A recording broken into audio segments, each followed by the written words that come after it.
6월이 마치고 이제 7월 하반기 첫 주간 7월 첫 주입니다. 이 하반기에도 하나님의 은혜가 또 주님의 도우심이 여러분과 가정, 여러분이 하는 일, 또 이 나라 이 백성 위에 함께하기를 간절히 소망해 봅니다. 지난 주일에는 작은 몸짓이 큰 역사를 이룬다, 이런 제목의 말씀을 나눴습니다. 오늘 말씀의 제목은 만남의 축복, 이런 제목입니다. 우선 여러분에게 그림, 사진 한 장을 보여드리도록 하겠습니다. 사진 좀 보여주세요. 이 작품은 피카소의 미공개 작품이었습니다. 몇 년 전에, 정확하게 2014년에 미공개 작품인 이 작품이 런던의 경매장에서 무려 293억 원에 팔려나갔습니다. 그런데 이 엄청난 가격에 비해서 이 작품의 재료는 정말 별것 아니었어요. 가만히 보세요. 고물 자전거의 안장을 떼어냈습니다. 그리고 핸들을 떼어내서 거꾸로 붙였습니다. 그리고 이 작품의 이름을 황소머리 이렇게 붙였습니다. 벌어진 고물 자동차, 고물 자전거, 아무도 눈여겨보지 않고 관심 없던 고물 자전거가 천재 화가 피카소를 만나니까 이 고물이 아니라 불후의 작품으로 그 모습이 바뀌게 된 것입니다. 이게 얼마짜리라고요? 그래요. 293억짜리입니다. 여러분, 인생의 만남도 그와 같습니다. 내가 누구를 만나느냐에 따라서 내 인생의 방향과 내용이 달라집니다. 저는 사람의 운명은 바뀔 수 있다고 믿는 사람입니다. 내가 누구를 만나느냐에 따라서 말이죠. 내가 어떤 친구를 만나느냐, 내가 어떤 이웃을 만나느냐, 내가 어떤 스승을 만나고 내가 어떤 교회를 만나느냐에 따라서 나의 미래는 달라질 수 있다고 믿습니다. 그렇다면 여러분, 우리 인생에 결정적인 변화를 주는 최고의 만남은 어떤 만남일까요? 바로 예수 그리스도와의 만남인 줄 믿습니다. 예수님과 만남으로 엄청난 사람들이 변화를 받았습니다. 성경에 나오는 바울도, 베드로도, 12 제자들도, 그리고 여기 계신 저와 여러분도 예수님을 만남으로 변화를 받았습니다. 이 세상의 삶도 달라졌지만 내세의 삶도 아예 운명 자체가 바뀐 줄 믿습니다.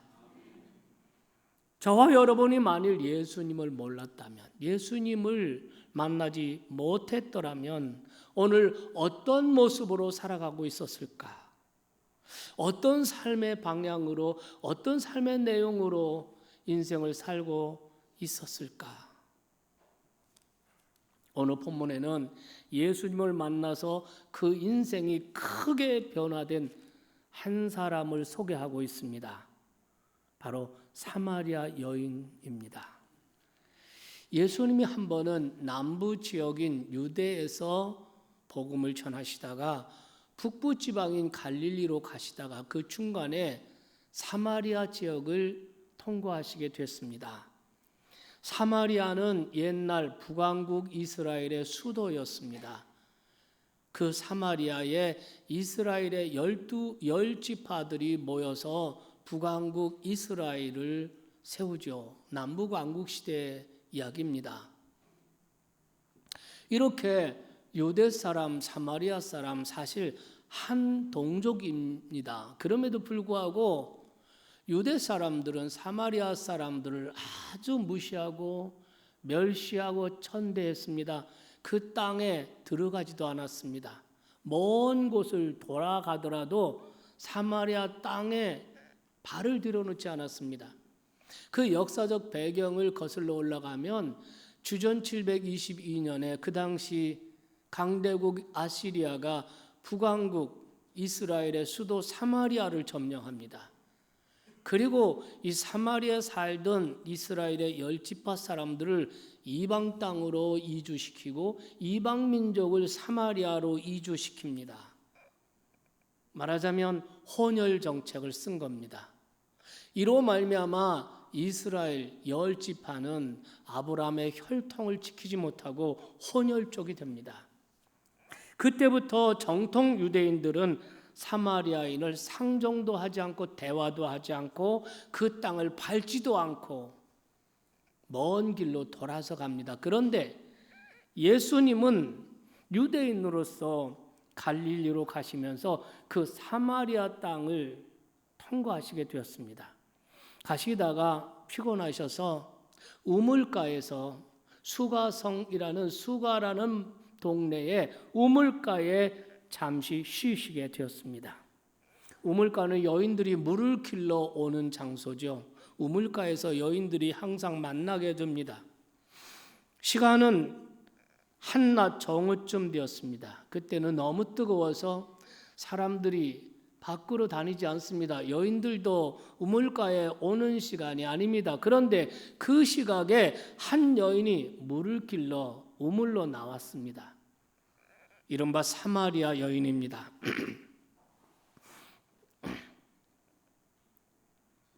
이 여인은 겉은 멀쩡하지만 속은 만신창이 상처투성이의 여인이었습니다. 이 여인은 남편이 5명이 있었습니다.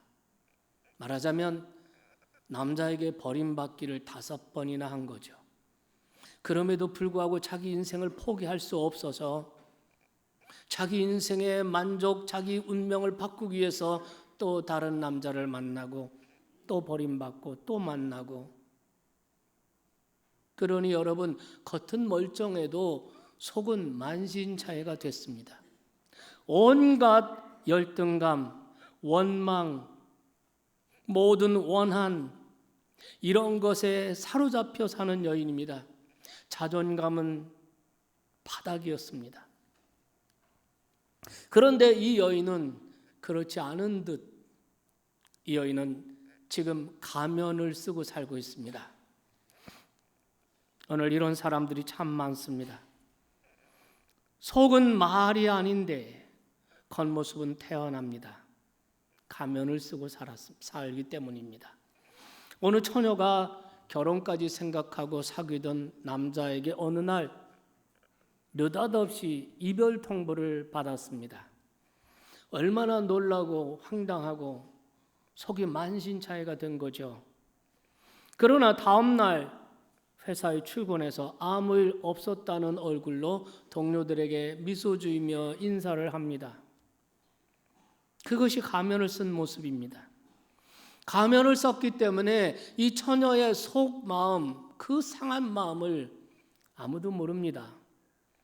그렇지만 이 처녀는 가면을 벗고 자기 속마음을 내놓고 위로받고 싶었습니다. 그래서 자주 만나는 친구에게 그날 전화를 했습니다. 전화를 받은 그 친구가 나도 전화하고 싶고 만나고 싶었는데 잘 됐다고 나왔습니다. 만나자마자 그 친구가 막 눈물을 흘립니다. 이 친구가 그날 회사에서 해고 통보를 받은 것입니다.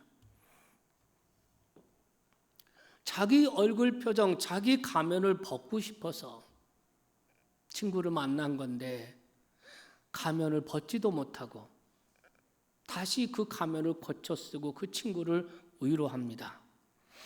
이 가면을 심리학에서는 페르소나라고 합니다. 스위스의 심리학자이자 정신과 의사인 카를 구스타프 융이라는 사람이 이 용어를 사용했습니다. 라틴어인데요. 이 말은 외적인 인격 혹은 가면을 쓴 인격 이런 뜻을 가지고 있습니다. 오늘 성경에 나오는 이 여인, 이 사마리아 여인도 페르소나, 가면을 쓰고 살아가는 여인이었습니다. 이 여인은 남편을 6번씩이나 바꾸지 않으면 안 될 수, 5명의 남편이 있었고 지금 사는 남자도 자기 남편이 아니었습니다. 우리가 쉽게 이 여인은 참 타락한 여인이다 이렇게 생각할 수도 있지만, 그러나 오늘 성경 말씀에 보면은 남편을 5번이나 바꾼 여자 이렇게 돼 있는 것이 아니라 남편이 5명이나 있었다 이렇게 되어 있습니다.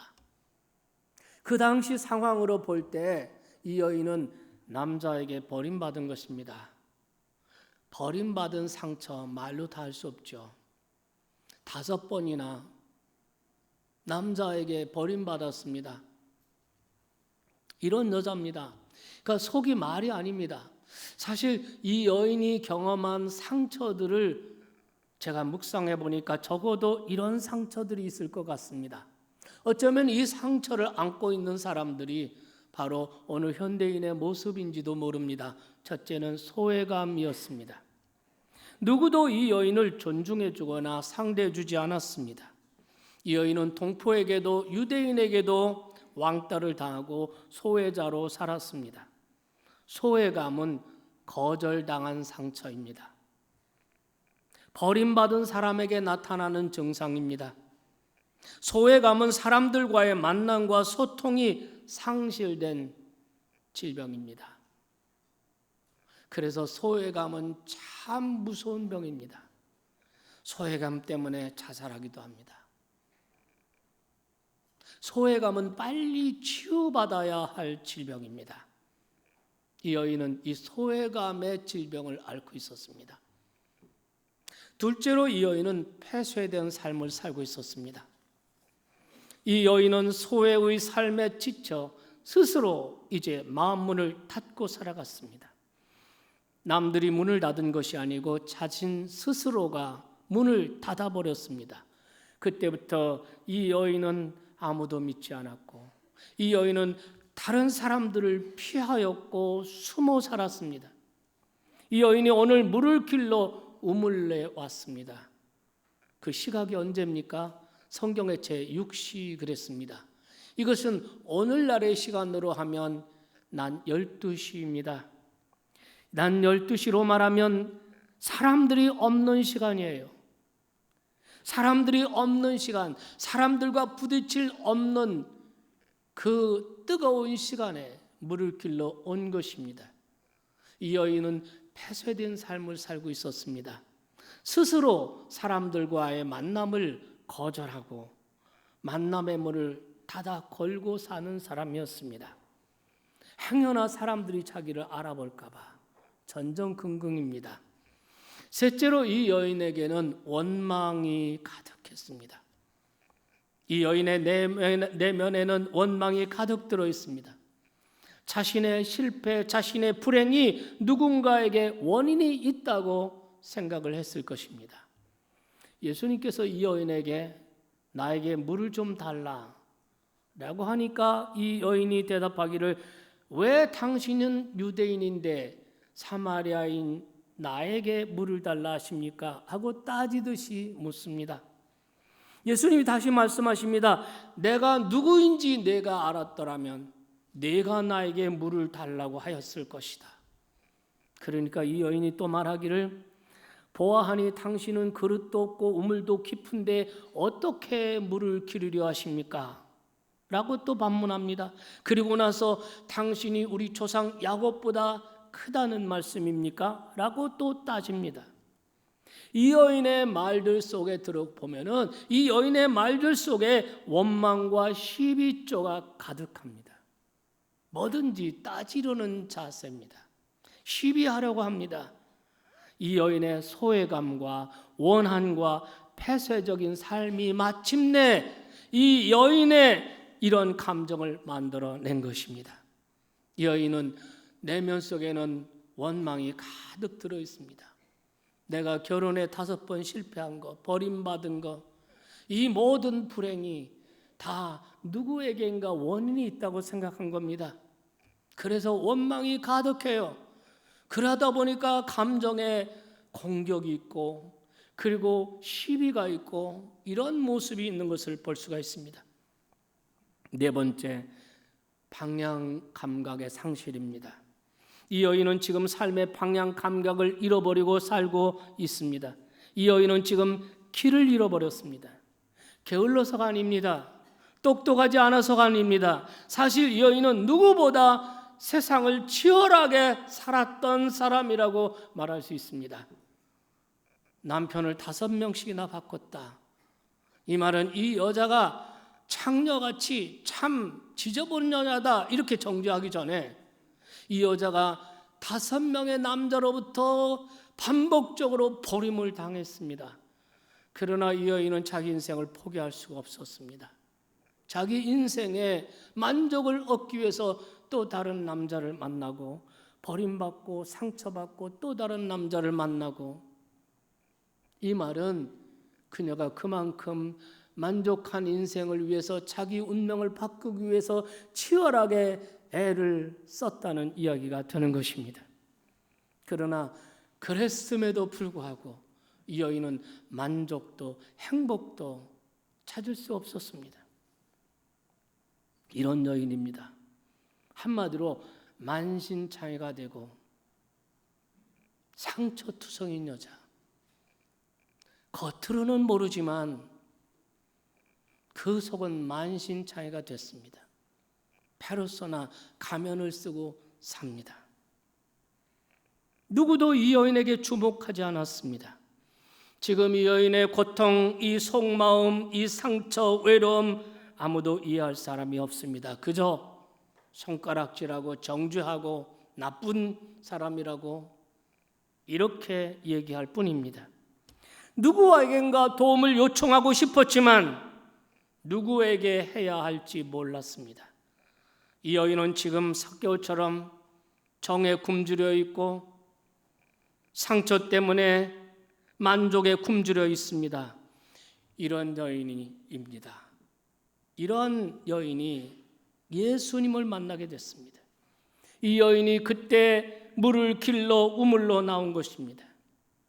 예수님께서 이 여인을 향해서 말씀하십니다. 먼저 말을 거셨습니다. 성경에 보면 예수께서 이르시되 물을 좀 달라 하시니 물을 좀 주십시오. 제게 좀 물을 주실 수 있습니까? 하고 정중하게 묻습니다. 예수님이 먼저 이 여인에게 말을 거신 겁니다. 이 여인은 만남의 문을 닫아 건 사람이에요. 폐쇄적인 사람입니다. 누군가가 나를 알아볼까 봐, 누군가에게 나의 모습을 들킬까 봐 전전긍긍하는 사람입니다. 그런데 예수님께서 이 여인을 왜 모르시겠습니까? 그리고 이 여인에게 다가가셔서 말을 건네십니다. 물을 좀 주십시오. 여러분, 예수님이 단순히 물을 얻어 마시기 위해서 하신 말씀이 아니었습니다. 이 여인에게 있어서 지금 가장 중요한 현재적 이슈가 물이었습니다. 그 물을 가지고 예수님이 거론하신 것입니다. 내게 좀 물을 주십시오. 예수님께서는 이 여인에게 세상의 물을 통해서 하늘에 영생하는 샘물에 대해서 이야기해 주고 싶어 하셨습니다. 그래서 이런 놀라운 말씀을 하십니다. 이 물을 먹으면 다시 목마르지만 내가 주는 물을 마시면 영원히 목마르지 아니하고 영생하도록 솟아나는 샘물이 될 것이다.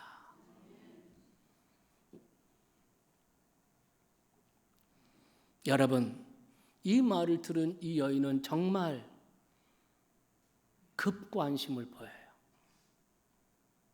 다른 얘기했으면 외면했을 겁니다. 그런데 가장 중요한 자기의 삶의 중요한 이슈, 물을 길어야 살아요. 그런데 사람들, 동네 사람 만나기 싫어요. 죽기보다 싫어요. 그래서 뜨거운 대낮에 물을 길러야만 했습니다. 그런데 예수님 말씀하시는 거예요. 이 물을 마시면 다시 목마르지만 내가 주는 물을 마시면 영생하도록 솟아나는 샘물이 될 것이다. 얼마나 신기합니까? 뜨거운데 물 길러 올기 얼마나 힘듭니까? 사람들 앞에, 여자들 앞에 나타나기가 죽기보다 싫었을 것입니다. 그래서 그는 즉시 반응을 보입니다. 그런 물을 주여 저에게 주십시오. 그래서 이 우물에 물 길러 오지 않게 해주십시오. 그때 예수님께서 그녀의 상처의 정곡을 찔릅니다. 내 남편을 데려와라. 이것은 이 여인의 아킬레스건입니다. 상처의 정곡입니다. 마음의 상처가 깊숙이 꽁꽁 깊이 숨겨 있는데 예수님이 그 여인의 상처를 거론하신 것입니다. 그 순간 여인은 움찔했을 것입니다.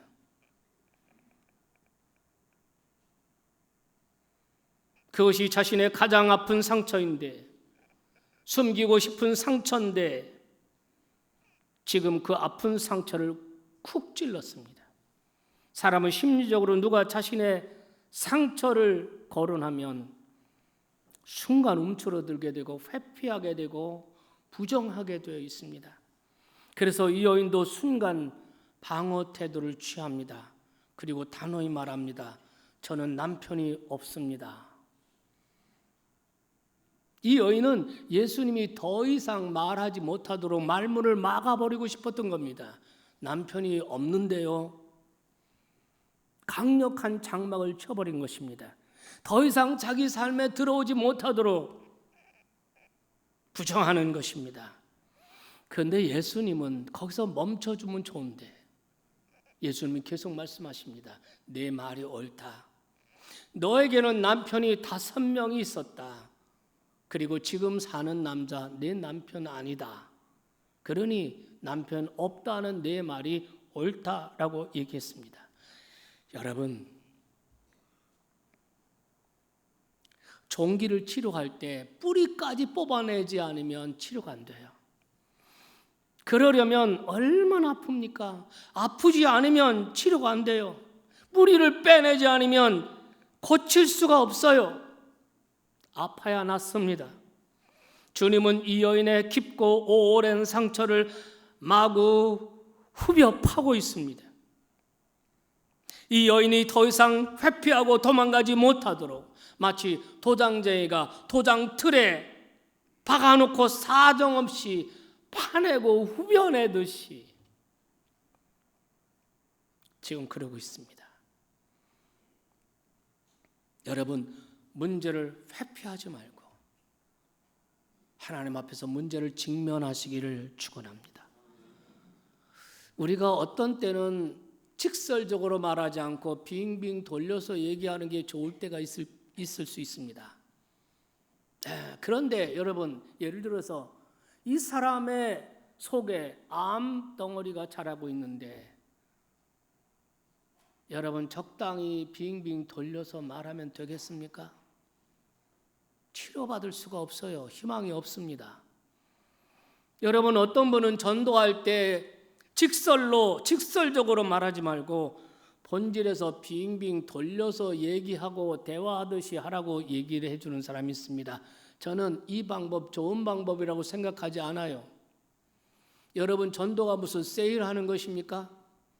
왜 주저주저 하십니까?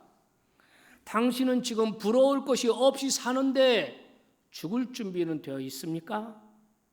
당신이 오늘 밤에 죽는다면 천국 갈 확신 있습니까? 그러면 사람이 순간 얼마나 당황하겠습니까? 그날 밤 잠자리에 누웠습니다. 잠을 자려고 잠자리에 누웠습니다. 그날 밤 잠이 잘 오겠습니까? 고민이 되지 않겠습니까? 그날 밤 고민이 없는 사람이라면 그 사람은 어리석은 사람이든지 정말 사람이 아닙니다. 이 여인은 꽁꽁 싸매고 있던 자신의 마음의 상처를 주님이 콕 찔렀습니다. 정곡을 찌른 겁니다. 그때 이 여인은 잠에서 깨어난 사람처럼 화다닥 깨어났습니다. 그리고 재빨리 시인합니다. 왜 그랬습니까? 자기가 행한 모든 것을 알고 계신 그분.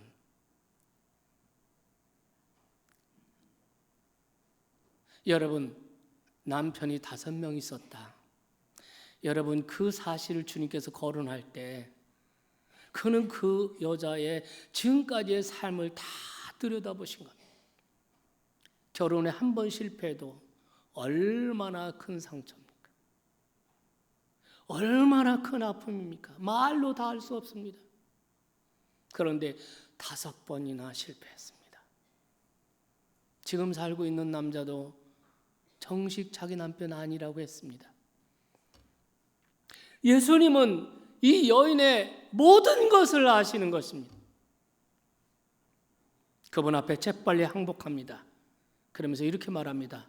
주님, 당신은 내가 보니 하나님의 선지자이십니다. 그러면서 이렇게 질문해요. 혹시 오시리라고 약속하신 성경에 말씀하신 그리스도가 당신이십니까? 이렇게 물어요. 나의 모든 것을 아시는 그분이 선지자를 넘어서 그분이 그리스도이시냐고 묻습니다. 그때 주님이 명쾌하게 대답합니다. 예수께서 이르시되 내가 그로라 하시니. 믿습니까? 그날 이 여인은 처음으로 예수님을 만났습니다. 수십 년 동안 방황하고 헤매다가 드디어 길이요 진리요 생명이신 예수를 만나게 된 것입니다. 여러분, 이 여인에게 그의 일생 중에서 가장 소중한 날은 언제였을까요? 바로 오늘 지금입니다. 이 여인이 오늘 지금 길이요 진리요 생명이신 예수, 영원히 목마르지 않는 영생하는 샘물이 되시는 예수 그리스도를 만났습니다. 이 만남이 복이에요. 이 만남이 은혜고 이 만남이 축복인 줄 믿으시기 바랍니다. 사랑하는 여러분,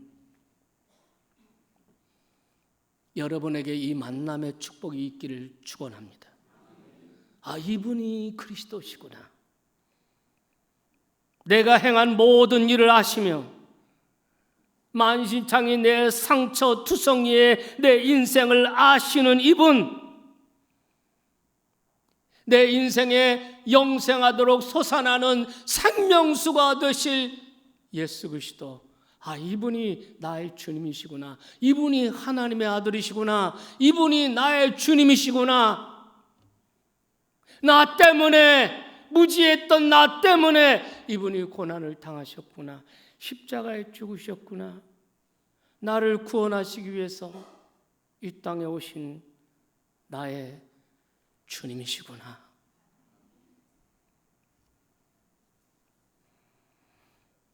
여러분, 이 만남이 축복이에요. 이 만남이 은혜예요. 그 순간 이 여인은 어떻게 변화되었습니까? 이 여인이 예수를 만난 것도 소중한 일입니다. 그런데 그보다 더 소중한 것은 이 여인이 예수를 만나 그 이후에 나타난 변화입니다. 이 여인이 예수를 만난 후 이 여인에게는 만남의 열매들이 나타나기 시작했습니다. 28절 말씀에 보면은 여자가 물동이를 버려두고 동네로 들어가서 사람들에게 이르러 내가 행한 모든 일을 내게 말해 주신 그분을 와서 보라. 그분이 그리스도가 아니냐, 이렇게 말합니다. 이 여인에게 물동이는 생활 방편입니다. 살아가는 삶의 방편입니다. 그런데 그 물동이를 버려두고 마을로 들어갔습니다. 마을은 사람들이 모여 사는 곳입니다. 이 여인은 그동안 어떻게 살았습니까? 그동안 사람들 만나기를 회피하고 살았습니다. 그래서 오늘 대낮에 우물을 길러 나온 것 아니겠습니까? 그런데 이 여인이 예수를 만난 후에 자기의 생활 방편에 물동이를 버려둬요. 그리고 자기가 기피했던 사람들, 자기에게 자기를 소외시킨 사람들, 자기의 원망의 대상자들인 그들에게 스스로 문을 열고 달려가는 것입니다. 그들에게 다가갑니다. 그리고 외칩니다. 내가 행한 모든 일을 내게 말하신 그분을 와서 보십시오. 내가 오늘 그리스도를 만났습니다. 여러분에게도 이 만남이 있기를 소원합니다. 이렇게 외친 겁니다. 예수님과의 만남이라는 사건이 그동안 이 여인이 지니고 있던 모든 편견, 모든 원한, 모든 소외감 다 사라지게 만들었습니다. 그동안 스스로 포기하고 스스로 문을 닫아 걸고 있던 이 여인이 만남의 문을 스스로 열게 됩니다. 자존감이 살아났습니다. 예수님을 만나는 순간에 이 여인은 아주 너그러워졌습니다. 다 이해가 되었습니다. 사람들의 시선이나 반응은 더 이상 그녀를 억압하지 못했습니다. 예수를 만난 순간 이 여인의 받은 감격, 은혜, 사랑 주체할 길이 없었습니다. 이제 그녀는 더 이상 숨지 않았습니다. 더 이상 피하지도 않았습니다. 자존감이 살아났습니다. 내가 만난 예수, 내가 체험한 예수를 전하는 놀라운 전도자로 자기 자신도 모르게 스스로 변화되어 있었습니다. 그녀는 동네로 들어갔습니다. 사람들에게 오늘 내가 만난 예수를 확신 있게 감격하면서 전하고 있습니다. 어두운 얼굴이 환한 얼굴로 바뀌었습니다.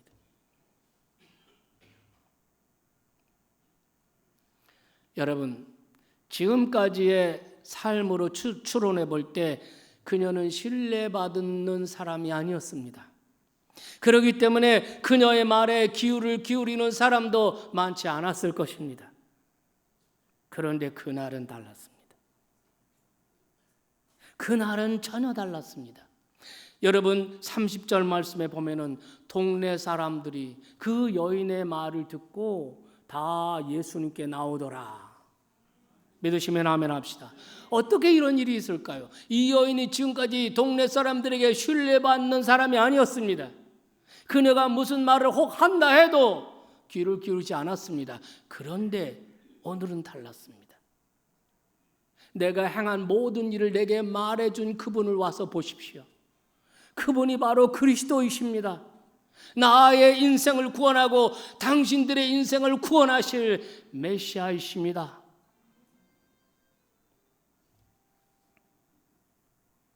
많은 사람이 와요. 어떻게 이런 일이 일어나게 되었을까? 호기심에서 나올 수도 있다고 생각합니다. 그런데 그런 이유만은 아니었던 것 같습니다. 수가성 사람들은 그녀의 달라진 모습을 보았던 것입니다. 늘 사람을 피하여 다니던 사람, 다른 사람과 대화를 끊고 살던 이전의 그녀의 모습이 아니라 사람들을 향하여 만남의 문을 활짝 열고 스스로 먼저 다가오는 그녀를 보면서 사람들이 이 여자에게 변화가 일어났구나, 놀라운 일이 일어난 것을 아는 것입니다. 그 이유가 뭘까? 사람들이 그 이유를 궁금했어요. 그 이유가 뭔지 알고 싶었을 것입니다. 그래서 그녀를 따라서 예수님께로 많은 사람이 왔다고 그랬고 39절로 42절 말씀까지 보면 그 결과가 나와 있습니다. 한마디로 그 동네 중에 많은 사마리아인이 예수를 믿는지라. 여러분 우리가 전도할 때 전도하는 우리의 말이 중요하지 않습니다. 우리가 말을 어떻게 하고 말을 어떻게 해야 상대방이 예수님을 믿을까? 우리의 말이 중요하지만 그러나 말보다 더 중요한 것은 전도자의 변화된 삶입니다. 이 여자가 말을 잘해서 사람들이 따라 나온 것이 아닙니다.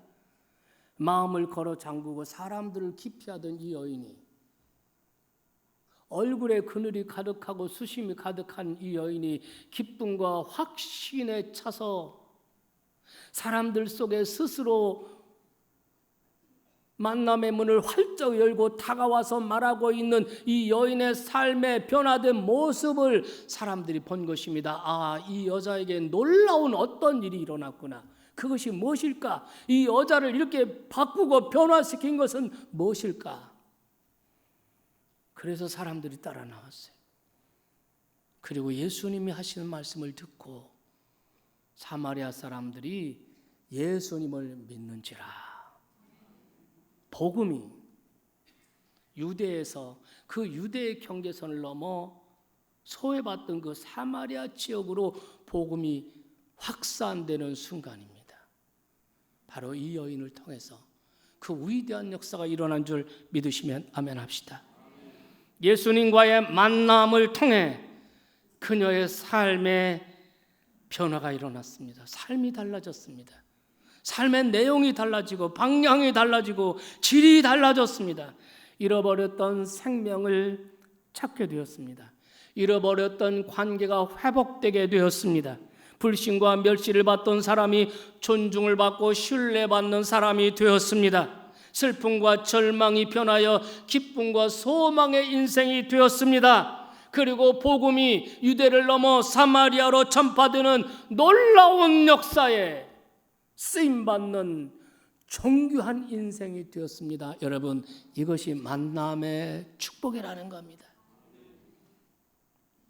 고물 자전거가 천재화가 피카소를 만나 293억짜리 소중한 불후의 작품이 된 것처럼 예수 그리스도를 만나면 이런 역사가 일어나는 줄 믿습니다. 이런 축복이 오늘 아침 성찬에 참여하는 저와 여러분에게 임한 것처럼 이런 만남의 축복이 여러분의 사랑하는 배우자에게, 사랑하는 자녀들에게, 사랑하는 친구들에게, 우리의 이웃들에게 이런 축복이 임하기를 간절히 소망합니다. 교회 문턱을 넘어드는 일로 만족하지 마세요. 교회 마당만 밟는 이런 신앙생활 하지 마시고 예수님을 인격적으로 만나세요. 예수님을 제대로 만나세요. 만남의 축복을 경험하세요. 만남의 축복을 누리세요. 이 만남의 축복을 가지고 아직도 페루소나 가면을 쓰고 살아가는 만신창의 상처투성이인 여러분의 이웃들에게 소망을 전하는 아름다운 아름다운 전도자가 되시기를 주님의 이름으로 축원합니다.